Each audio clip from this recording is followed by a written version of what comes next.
tusaba bannamawulire ensonga zino baziyingiremu kubanga envuba eno tebagambe embi eyingira mu Uganda nga si ffe bannayuganda bagikolanga. Abakwatiddwa Segawa John, Musisi Hassad ne Stephen Bate nga beenyigira mu nvuba emenya amateeka.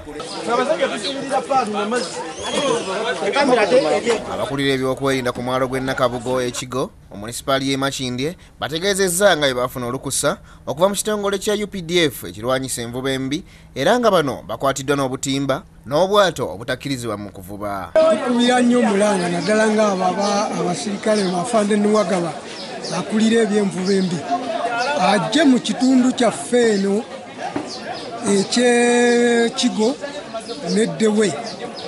Abantu baayo abasinga bakola kiro ne bavuba mu nvuba embi era y'ensonga lwaki wavuddewo akacyankalano k'olwaleero okubataayiza okubakwata.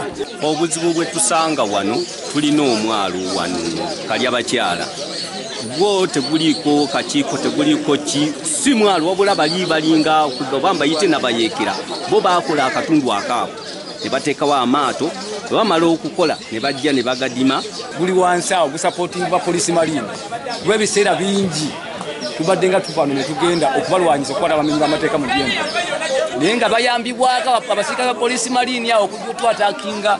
Abakwatiddwa beewozezzaako nga bagamba nti ezo mpalana z'abantu. Asooka alowooze ti naye omuvubi ono avubye obutimba buno. Kati mwe mugenda okugula mba temmanyi kino buba ekisooka batugamba kutta ngege enkulu.